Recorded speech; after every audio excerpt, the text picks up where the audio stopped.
Hi, I'm Sandy with the Dwight Foster Public Library, and I'd like to introduce you to an author I've enjoyed over the years.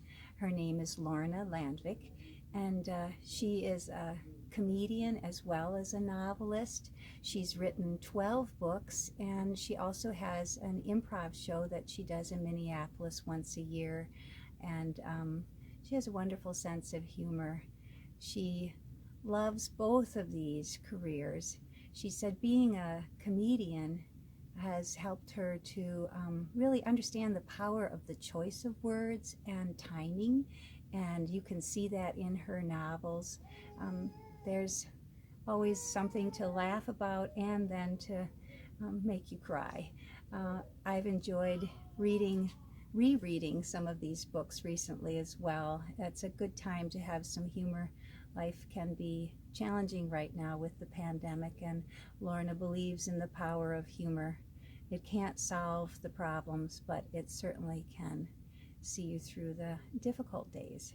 So her first book was Patty Jane's House of Curls, and this is about a woman in the 50s who starts her own beauty shop and is forced to be pretty independent at a time when women just weren't independent. And she created a wonderful family with people that are visiting her beauty shop. And this connections that she builds sees them through life's hardships and life's joys.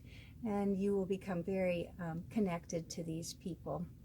Lorna said when she wrote this, she wrote it in longhand and went back to type it up after it was edited and maybe for editing, but she said it actually made her cry as she was rewriting it. So that's always a good sign of a good book.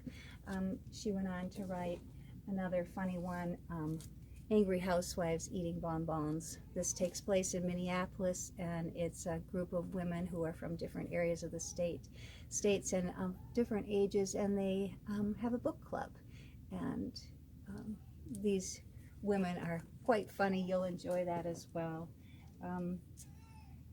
Another title that she wrote is Best to Laugh. And this is a story that's most closely related to the author's own life. The protagonist, Candy, is living in LA, also seeking a career as a comedian.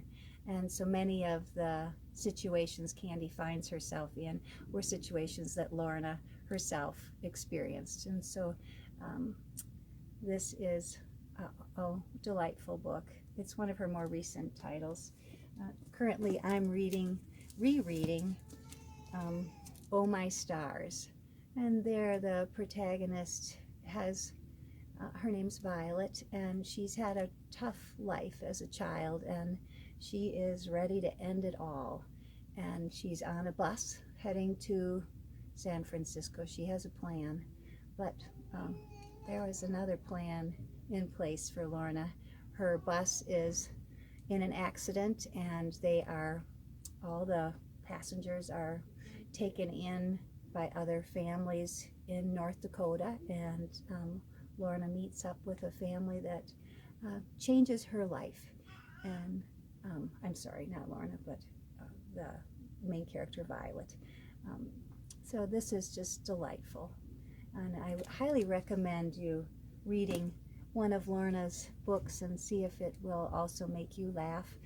She said she used to write her books when she in the library that she used actually as a child in Minneapolis, but it got to the point where those library ladies and patrons just were too loud. So she now writes from her home.